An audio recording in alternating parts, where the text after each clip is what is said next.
अस्सलाम वालेकुम, मैं हूं अलीना फारूक शेख। इमरान खान के खिलाफ तहरीक अदम एतमाद कामयाब हो गई। शहबाज शरीफ मुल्क के नए वजीर आज़म और आज उन्होंने चार्ज संभाल लिया। काफ़ी मसरूफ़ दिन भी गुजारा, लेकिन गुज़श्ता चंद हफ्तों के दौरान ये जो सब कुछ हुआ वो आने वाले वक्त को किस तरह से मुतासिर कर सकता है, ज़रा इसका भी जायज़ा लेते हैं।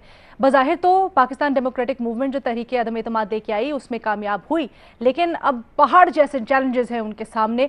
और फिर इमरान खान का सामना भी है जो तहरीक अदम एतमाद को एक बैरूनी साजिश कहते हैं और इसके खिलाफ बाहर भी निकले हैं।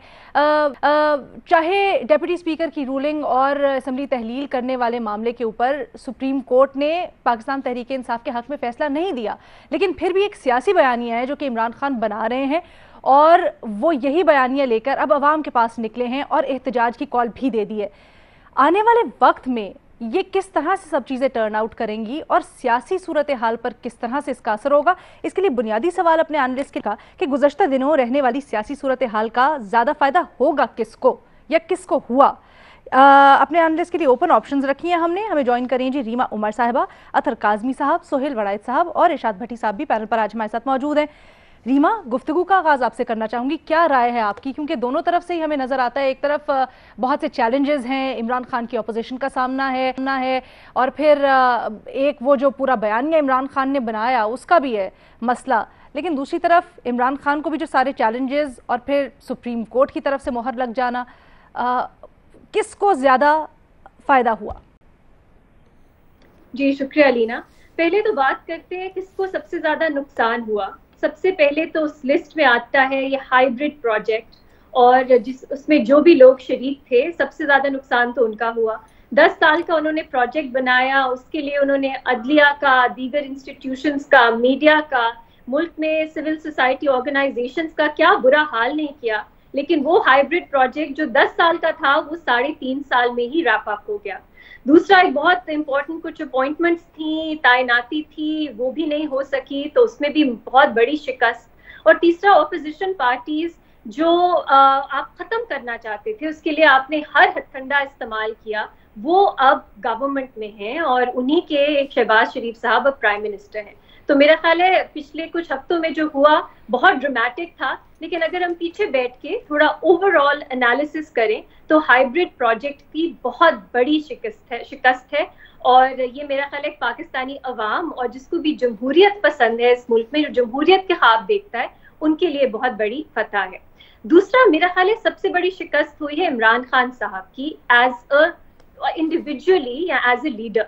आपने बात की कि उन्होंने जो सियासी नारा इस्तेमाल किया है, अलीना, लोगों को गद्दार कहना मेरी नजर में तो सियासी नारा नहीं है, ये नफरत अंगेज एक नारा है। हम देखते हैं भारत में भी इस्तेमाल होता है मुसलमानों के खिलाफ, और ऐसे नारों पे लोगों को बाहर निकालना बहुत आसान होता है। मेरी नजर में इसको सियासत नहीं कहेंगे। अगर मौलाना फजलुर रहमान यहूदी एजेंट, काफिर वगैरह का नारा लगा के लोगों को बाहर निकालेंगे, मेरी नजर में वो भी सियासी नहीं होगा, वो भी कंडेमनेबल होगा। तो जो लोग इसको कह रहे हैं कि वाह लोग बाहर निकले हैं, कितना इंप्रेसिव है, कितना अच्छा है, मेरी नजर में तो ये बहुत खौफनाक है, डेंजरस है, और एक दिखाता है कि इमरान खान साहब डेमोक्रेट नहीं है, कॉन्स्टिट्यूशनलिस्ट नहीं है, पॉलिटिशियन नहीं है, वो एक कल्ट लीडर है।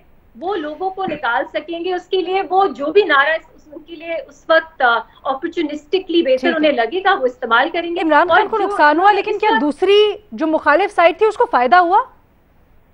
अलीना, इमरान खान साहब को खत्म मैं कर लूं ये बात, ये पॉइंट। देखिए, करप्शन का नारा फिर भी कॉन्स्टिट्यूशन के फ्रेमवर्क में था। रियासत मदीना का भी समझ आता था, एक एस्पिरेशनल उनकी ख्वाहिश थी कि पाकिस्तान को रियासत मदीना बनाए, लेकिन ये जो गद्दारी वाला नारा है ये प्योरली डेंजरस है और ये एक डेस्परेशन दिखाता है कि कुछ और उनका काम नहीं आया तो उन्होंने ये नारा जो है इसको इस्तेमाल किया। अब आप बात कर रही है जीत किसकी हुई, मेरा ख्याल है पीडीएम की बहुत साफ नजर आता है, पीपल्स पार्टी पीडीएम, उनकी जीत हुई है। उनको जो सब खत्म करना चाह रहे थे नहीं कर सके, लेकिन ये जीत वो किस तरह से उसको इम्प्लीमेंट करेंगे, आगे क्या करेंगे, वो मजीद दिखाएगा कि जीत किस तरह ट्रांसलेट होती है। लेकिन एज ऑफ नाउ 12 अप्रैल किस तरह से और पीपल्स पार्टी ऑपोजिशन पार्टी, इसके ऊपर हम आगे जाके ऑपोजिशन पार्टीज की जीत हुई है और इमरान खान को नुकसान हुआ है, उनकी हार हुई है। अथर, आपकी क्या राय है? देखें, इमरान खान जब बंदे बाहर निकालता है, जमहूर को बाहर निकालता है, तो वो गैर जमहूरी होता है। मसला ये है कि जो रीमा साहिबा ने बयान किया एग्जैक्टली ये वही बयानिया है जिसकी वजह से पीडीएम 3 साल के अंदर अवाम को बाहर नहीं निकाल सकी। इन्होंने कभी इमरान खान को सियासतदान माना ही नहीं। इनका सियासी जोम, पीडीएम का सियासी घमंड, तकब्बुर इतना है कि वो उसको सियासतदान मानने के लिए तैयार नहीं है। और जिसकी वजह से अगर देखें, अगर मजहब के नाम पे लोग बाहर निकलते तो यहूदियों के एजेंट के खिलाफ 3 साल में निकाल लेते ना, ये अमेरिकी एजेंट के खिलाफ 3 साल में निकाल लेते। रीमा, मैं काइंडली फिनिश कर लूं प्लीज, आप फिर जरूर उसका बोलिएगा। आपने पूरा इमरान खान के ऊपर तसल्ली से अपना गुस्सा निकाला है, 3 साल का गुस्सा आपने निकाला है इमरान खान पे। मुझे मेरे दिल की बात रखने दें, तो फिर आप जरूर बोलिए प्लीज। अच्छा, दूसरी बात ये है, सबको बराबर टाइम दूंगी, आप लोग टेंशन ना ले, कोई भी टेंशन ना ले। जी अतहर। नहीं, मेरी तो कोई टेंशन नहीं है, मुझे पता है रीमा मुझे टाइम अपना भी दे देगी, कोई ऐसी बात नहीं। अच्छा, दूसरी बात ये है कि फिर रीमा साहिबा ने ये फरमाया कि पीडीएम और पीपल्स पार्टी की और ये सारी जमातों की जीत हुई है। इस तरह जमहूरी जीत होती है? ये कोई इलेक्शन जीत के आए? ये किसके कंधों पे बैठ के आए? वो हाइब्रिड रेजीम जो है वो कोई योगोस्लाविया से किसी एस्टेब्लिशमेंट ने बनवाई थी? वो जरा थोड़ी सी तशरीह करें ना, वो किस तरह बनी थी हाइब्रिड रेजीम? और अभी पीडीएम वगैरह किसके कंधों के ऊपर बैठ के आए? कहां से तकनीकी इंसाफ लेके आए हैं? रात को 12 बजे अदालतें कहां पे खुली? किसकी हुकूमत गिराने के लिए खुली? क्या होता रहा इस मुल्क में? क्या सब ने देखा नहीं? या तो होता ना ये वोट की पर्ची पे जीत के आए होते तो फिर हम मानते कि जी पीडीएम जीता है और पीडीएम अपने बल बोते पे आए। आज करवाएं इलेक्शन। आपका तो बयानिया ये था कि इसको लोग बाहर नहीं निकलने देंगे, हेलमेट पहन के जाए। अब कह रहे हैं कि वो तो जनाब ऐसी बातें कर रहा है और लोगों को भुला फुसला के बाहर निकाल रहा है। मेरे ख्याल में ये अवाम की जहानत की तौहीन आप कर रहे हैं। अवाम इतने जाहिल नहीं है कि वो किसी भी बात के ऊपर बाहर निकल आएंगे। जमहूरियत में तौहीन इससे ज्यादा कुछ नहीं हो सकती कि अगर आप उनको ये कहें कि एक शख्स उनको भुला फुसला के बाहर निकाल रहा है। ऐसी बात नहीं है। बाशऊर पाकिस्तान की अवाम है, वो सब कुछ समझते हैं। दूसरी और आखिरी बात मैं करना चाहूंगा, मैंने अलीना आपके ही प्रोग्राम में यहाँ पे अर्ज की थी, 2-3 बार अर्ज की थी कि सियासी मसाइल को सियासी तरीकों से हल करें। अगर इदारों से तकनीकी इंसाफ लिया तो जो सियासत की बहस है वो सियासत से निकल के उसका रुख इदारों की तरफ हो जाएगा, जो बहुत अनफॉर्चुनेट होगा, जो इस मुल्क के लिए बेहतर नहीं है। फौरी इलेक्शन वाहिद हल है, अदरवाइज जो कुछ हो रहा है वो आपके सामने भी और मेरे सामने। अच्छा, मैं वैसे इस डिस्क्लेमर का थोड़ा सा मतलब समझी भी नहीं, लेकिन आपकी बात को मैं आगे बढ़ाऊंगी क्योंकि सुहेल साहब अतर ये कह रहे हैं कि अगर रीमा ये कहती हैं कि हाइब्रिड प्रोजेक्ट को नुकसान हुआ तो ये जो आए हैं ये किस तरह आए हैं? देखें, गुजारिश ये है कि पहली तो बात, आपका जो ओरिजिनल सवाल था उसके जवाब में तो मेरा वही जवाब है जो रीमा साहबा का है कि ये पीडीएम की फतह हुई है और फिजिकल फतह तो उनकी हुई है और जाहिर है वो इक़्तिदार में आ गए हैं। और इमरान खान का नुकसान हुआ है, वो इक़्तिदार से निकल गए हैं। चाहे जितनी मर्जी है वो पॉपुलैरिटी हासिल कर लें, लेकिन बहरहाल इक़्तिदार एक हकीकत होता है और इक़्तिदार से निकलना बहरहाल एक नेगेटिव बात है, उनके लिए ये कोई पॉजिटिव बात नहीं है। दूसरी बात ये है कि इलेक्शन, ये मैं भी समझता हूँ, अतर साहब से मैं एग्री करता हूँ कि अल्टीमेटली हम इलेक्शन की तरफ ही जाएंगे। ये 5 महीने कह लें, 6 महीने कह लें, 4 महीने कह लें, उसकी हुकूमत है। 1.5 साल इस हुकूमत को चलाना मुश्किल होगा।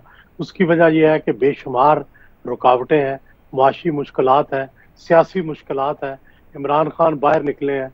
इमरान खान जाहिर है अपने इस्तीफे दे के उन्होंने एक बहरानी सूरत हाल जो है वो तो पैदा कर दी है, सियासी बहरान तो पैदा हो गया है। अब जो हुकूमत की गाड़ी है वो 2 पहिए जिसके होते हैं, एक हुकूमत एक अपोजिशन। अब जब अपोजिशन का पहिया नहीं होगा तो वो हुकूमत की गाड़ी टेढ़ी टेढ़ी चलेगी, फिर वो तवाज़ुन नहीं रहेगा और ना सिस्टम जो है उसमें बैलेंस रहेगा। तो ये वो इम्पॉर्टेंट चीज़ें हैं जिनको मद्देनजर रखना चाहिए।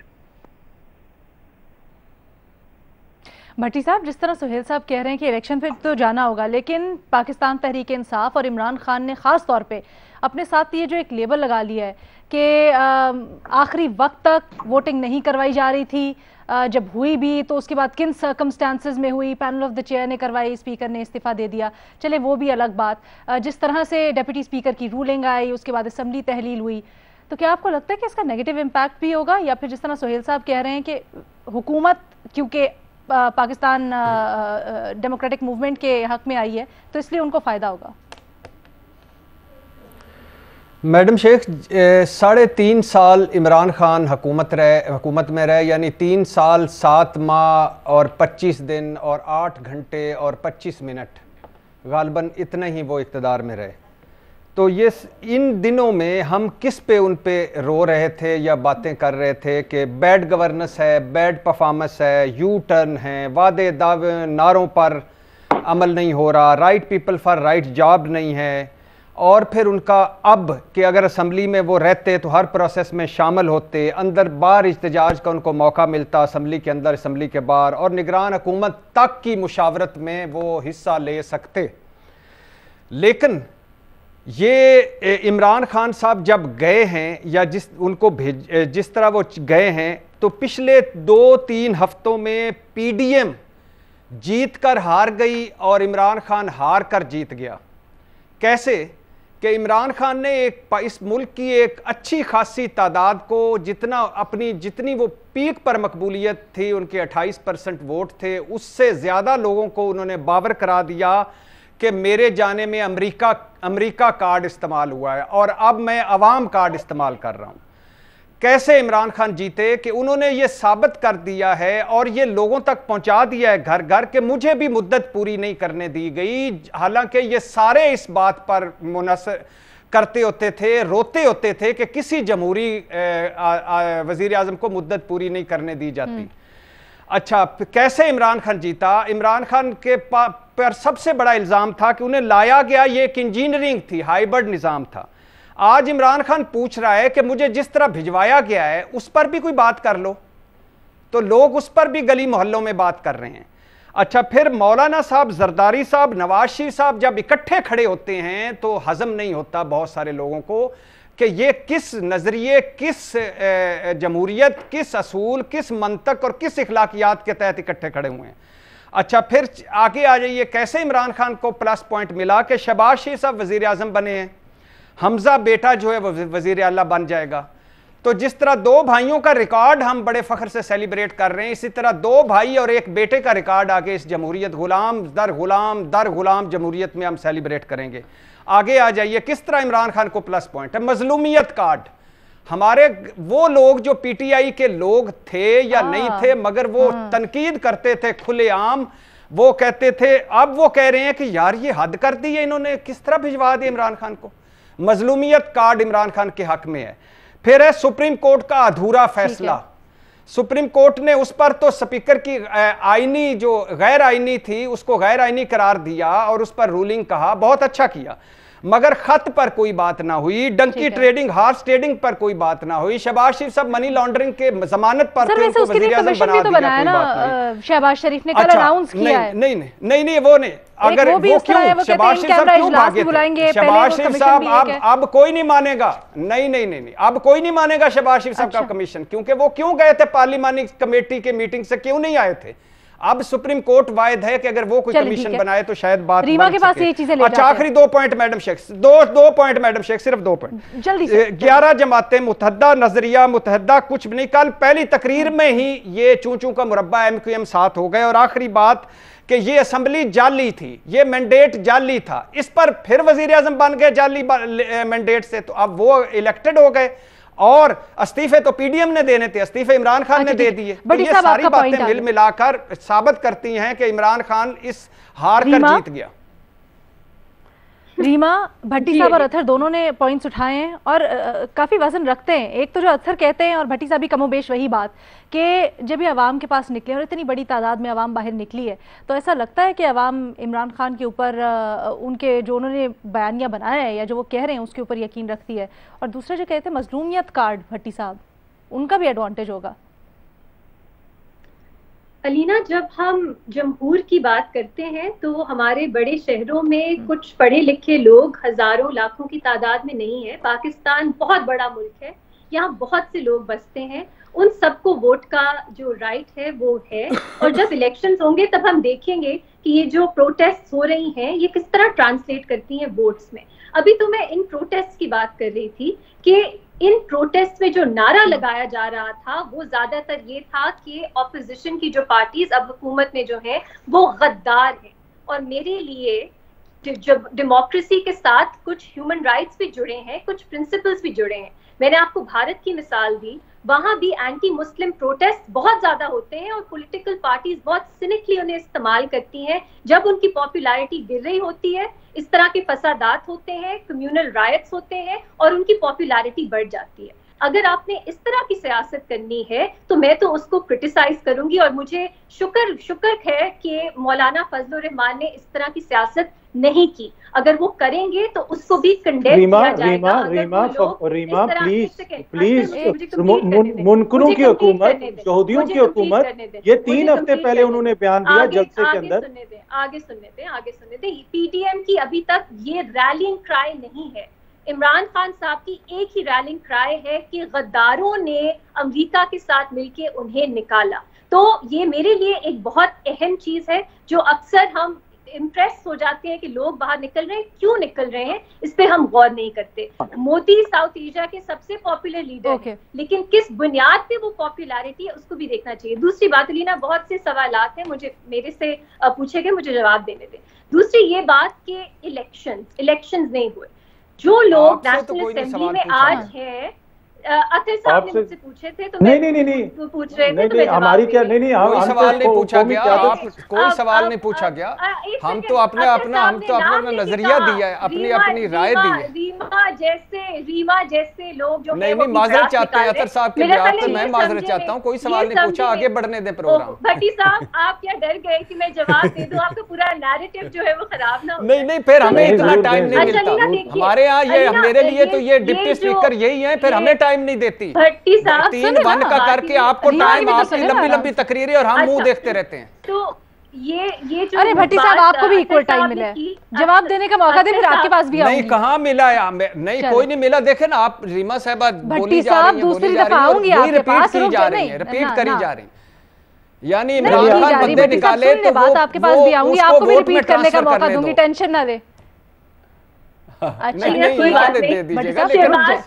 आर्गुमेंट कंप्लीट करें ना।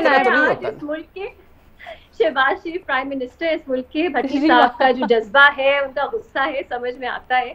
मेरा ख्याल है, देखिए नेशनल असेंबली में अब इस बात पे तो मुझे जवाब देना बनता है ना, इस बात पे तो मेरा जवाब देना बनता है कि मुझे खुशी हुई है कि वो बने हैं। मुझे तो पीडीएम की जमहूरियत पर खुशी हुई है कि वो बने। जिस दिन फर्दे जुर्म आयद होनी थी उस दिन वो वजीर आजम बने हैं, मैं तो उनको मुबारकबाद दे चुका हूँ। भट्टी साहब बात तो गुस्सा नहीं है, गुस्सा नहीं है। भट्टी साहब मेरा नाम लिया, मैंने नहीं लिया, उन्होंने मेरा नाम लिया। आपका पॉइंट आ गया ना, आपको पूरा मौका दिया बात करने का। अब रीमा की बारी है। कोई नहीं है, सच कह रहा हूँ, मुझे गुस्सा कोई नहीं, बस इतना बता दें, मुझे गुस्सा कोई नहीं है, मुझे खुशी है। भट्टी साहब मैं आपसे दरखास्त कर रही हूँ भट्टी साहब, वरना फिर मैं माइक म्यूट करने पे मजबूर हो जाऊंगी। भट्टी साहब कर दीजिए, थैंक यू भट्टी साहब। रीमा प्लीज पॉइंट कंप्लीट कीजिएगा। जी देखें भट्टी साहब, माइक बंद करने पे बात आ गई। तो ऐसे अलीना, ये बात माइक आपकी जमहूरियत में माइक बंद कर दो, मेरा रीमा जल्दी से कर दो, वक्त आ गया, बंद कर दो। भट्टी साहब अब टाइम वेस्ट करेंगे और कुछ नहीं होगा। भट्टी साहब पॉइंट ले लेने दे ताकि आपके पास भी आऊं फिर। जी रीमा चलें जी, करें रीमा। हमारे शो की बहुत तनकीद होती है कि भट्टी साहब किसी को बोलने नहीं देते, और खास तौर पे मुझे तो बिल्कुल नहीं बोलने देते। अब हद होती है, पिछले 5 मिनट से मैं प्लीज प्लीज प्लीज कर रही हूँ और फिर भी वो बोले जा रहे, ऐसा ना करें। अच्छा, जवाब मुझे देने दें। जब लोग इलेक्ट होते हैं नेशनल असेंबली में, उन्हें हुकूमत बनानी होती है। जो मेजॉरिटी जिनको वोट पड़ते हैं वो हुकूमत बनाते हैं। यही हुआ है। पीटीआई ने मेजॉरिटी अपनी खो दी, बाकी पार्टीज ने मिलकर हुकूमत बनाई। तो ये कहना कि वो वोट लेकर नहीं आए या ये जमहूरी अमल नहीं है, ये गलत है। हमारा आइन इसलिए इसकी इजाजत देता है क्योंकि ऐसा हो सकता है कि इलेक्शन के बाद 5 साल के बीच में जो प्राइम मिनिस्टर है वो इतना अनपॉपुलर हो जाए कि उसको आईनी तरीके से उनको और उनकी हुकूमत को निकाला जाए। तो ये आईनी तरीका इस्तेमाल हुआ है, जिसको अथर टेक्निकल कह रहे हैं कि सुप्रीम कोर्ट ने टेक्निकल बुनियाद पर और स्पीकर का जो डेप्यूटी स्पीकर का फैसला है उसे अनकॉन्स्टिट्यूशनल डिक्लेयर किया। ये बिल्कुल टेक्निकल नहीं है लीना, ये कॉन्स्टिट्यूशन की बुनियाद है। अगर सुप्रीम कोर्ट ये फैसला नहीं करेगी कि हमारे जो आईनी तरीकाकार दिया गया है वो अब्यूज नहीं हो रहा, या स्पीकर जो है उनकी जो अब्यूज ऑफ पावर्स है उनको चेक नहीं करेगी, तो सुप्रीम कोर्ट का क्या काम है? ये तो बहुत एक अहम बात है। ये सब लोग सेपरेशन ऑफ पावर्स की। अलीना एक सेकंड प्लीज, मुझे प्लीज आज आधा मेरा टाइम भट्टी साहब को चुप कराने में रीमा आपको आपकी बात करने का मौका मिल गया। नहीं, बोलने दे अभी आधा घंटा है रिपोर्ट कार्ड में, अभी बोलने दे, बात करने दो। मैं आहिस्ता थोड़ा बोलती हूँ मेरे। अच्छा प्लीज, और मैं भी अपनी पावर्स एक्सरसाइज करते हुए, नो क्रॉस टॉक। रीमा जल्दी वाइंड अप कीजिएगा प्लीज। हाँ चले। तो अलीना, हम सेपरेशन ऑफ पावर्स की बात करते हैं। सेपरेशन ऑफ पावर्स के साथ जुड़ी हुई है बात चेक्स एंड बैलेंसेस। कोई भी इदारा, कोई भी ऑर्गन अपनी अगर हदूद पार करता है, दूसरे ऑर्गन्स को चेक करना पड़ता है उसको, उनके अब्यूज को। तो ये बहुत ही एक अहम बात है। सुहेल वड़ायत साहब, ये जो रीमा ने पॉइंट उठाया है बड़ा अहम, क्या आपको लगता है कि ये वाली जो बात है सुप्रीम कोर्ट में, खास तौर पे जो रीमा हो गई प्लीज, बात हो गई। सुहेल साहब को बात करने का मौका। सुहेल साहब, ये जो रीमा बात कर रही थी, क्या आपको लगता है इस लेबल के साथ इमरान खान जब निकलेंगे, जब बाहर जाएंगे, तो क्या उनको सपोर्ट मिलेगी, क्या उनको पजीराई मिलेगी, खासकर इलेक्शंस में? क्योंकि हकायक उसके और भी बहुत कुछ होते हैं, सिर्फ अवामी सपोर्ट नहीं। देखिए, जो इमरान खान का पहला कार्ड था एंटी इंपीरियलिस्ट और लेटर गेट, उससे ऐसे लगता है कि उसको सपोर्ट मिली। लेकिन उसके बाद जिन्होंने जो असेंबली में किया, डिलेइंग टैक्टिक्स, आइन को ना मारना, स्पीकर का डिले करना, ये सारा, इससे बड़ा बैड टेस्ट डेवलप हुआ और इमरान खान के लिए कोई अच्छी राय कायम नहीं हुई। मेरा ख्याल है कि जहां उन्होंने पहले अपने लिए एक गुडविल पैदा की थी और एक अवामी रद्द अमल जो है, ऐसे लगता था कि वो हासिल कर लेंगे, लेकिन उसके बाद के जो उनके इक़दाम थे वो बड़े बोरिंग और बड़े अनकॉन्स्टिट्यूशनल, और ऐसे लगता था ढाई पर और ऐसे रद्द अमल पर मबनी है कि जिससे जो मर्जी कर लो, मैंने इक़्तिदार से नहीं हटना, वो इस तरह का था। और उससे डेफिनेटली मनफी तासुर पैदा हुआ। इसीलिए सुप्रीम कोर्ट ने इंटरवेन किया, इसीलिए जो बाकी अदारे हैं वो खामोश रहे और एक तरह से उन्होंने आइन को लागू होने दिया। तो एक तरह से इमरान खान का जो जाना है वो सिर्फ उनको पार्लियामेंट ने नहीं भेजा, उनको सुप्रीम कोर्ट ने भी भेजा है, उनको फौज ने भी भेजा है, उनको सारे अदारों ने मिलकर घर रुखसत किया है। उनका जाना जो है मल्टीपल एफर्ट से मुमकिन हुआ है। अच्छा जी, चले इस डिबेट को फिर यहाँ पर कंक्लूड करते हैं कि मेरा जो है वो डिवाइडेड है। भट्टी साहब और अतर काज़मी साहब समझते हैं कि इमरान खान को जो गुज़श्ता हफ्तों में, गुज़श्ता दिनों में सारे इक़दाम हुए उससे फ़ायदा हुआ, जबकि रीमा उमर साहब और सुहेल वड़ायत साहब इस इत्तेफाक नहीं करते। वो समझते हैं कि पीडीएम को, पाकिस्तान डेमोक्रेटिक मूवमेंट को इससे फ़ायदा हुआ। एक छोटी सी ब्रेक लेनी है, उसके बाद हाजिर होते हैं दूसरे सवाल के साथ।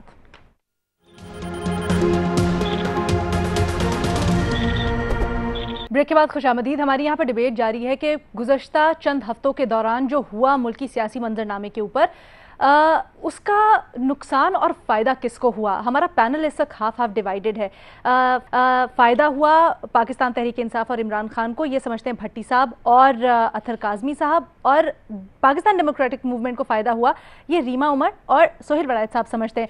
अतर, ब्रेक पे जाने से पहले जिस तरह हम गुफ्तगू कर रहे थे, रीमा कहती हैं, ख़ास तौर पे वो पॉइंट जिसके ऊपर आप कह रहे थे कि जमहूर को बाहर निकाला इमरान खान ने, तो वो कहती हैं कि ये सिर्फ कुछ चंद एलीट लोग, पढ़े लिखे लोग, इनको आप अवाम की नुमाइंदगी या पूरे मुल्क की नुमाइंदगी नहीं कह सकते। देखिए, ये आप देख लें कितने वोट उनको पिछली दफा पड़े थे, और अवाम पढ़े लिखी हों, जैसे भी हों, जो भी निकलेगा यही अवाम है पाकिस्तान की। अब अमेरिका से आके किसी ने वोट तो नहीं देने, अमेरिका से आके तो यहाँ पे कोई आपको सिलेक्ट नहीं करेगा, इसी अवाम ने आपको वोट देने। दूसरी एक बात जो रीमा ने कही कि मौलाना फजल रहमान ने मजहब कार्ड इस्तेमाल नहीं किया, मैं उसमें थोड़ा सा हम्बल, मेरी सबमिशन ये होगी कि जलसों के अंदर उनके कारकुन बार बार ये कहते रहे, स्टेज के ऊपर से उन्होंने मुनकरों की हुकूमत कहा और सब कुछ कहा, वो हमारे सामने है। दूसरी बात, नुकसान किसको हुआ, ये बड़ी इंपॉर्टेंट चीज है। नुकसान पाकिस्तान को हुआ, जो मैंने पहले भी जिस तरह कहा कि अगर आपके इदारे टारगेट होंगे, इस किस्म का माहौल बनेगा, तो ये पाकिस्तान के लिए कोई नेक शुगुन नहीं है।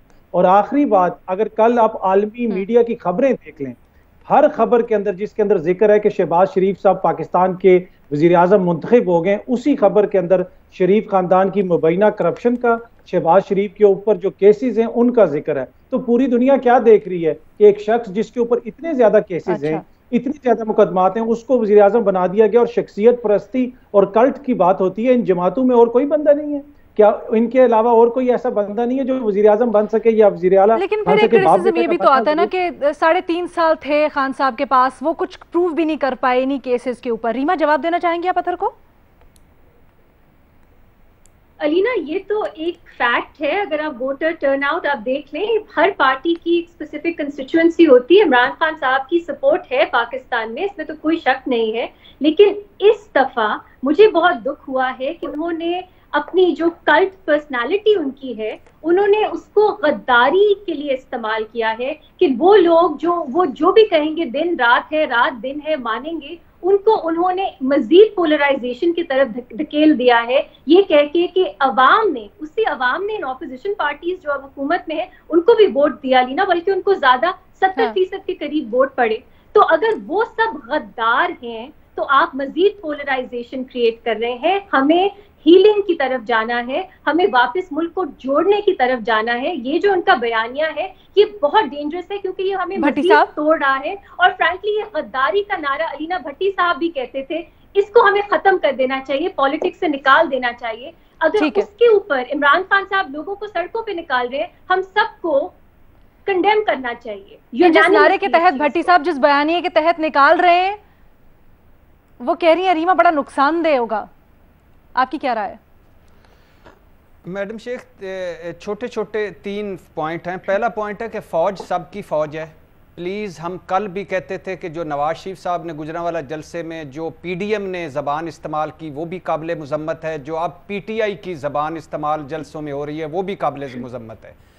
ये मैं बार बार कह चुका हूँ कि ये पिछले बहुत आइडियल टाइम था, माजरत के साथ सारे जमहूरियत पसंदों से, कि जिस तरह डेड लॉक हुआ था आइन का, पार्लियामेंट का, सुप्रीम कोर्ट में, अगर फ़ौज डेमोक्रेट हमारे फ़ौज डेमोक्रेसी पर बिलीव ना रखती तो बिलीव मी वो बड़ा अच्छा टाइम था उनको अपना कुछ ना कुछ करने का, या मार्शल लॉ लगाने का, या आने का।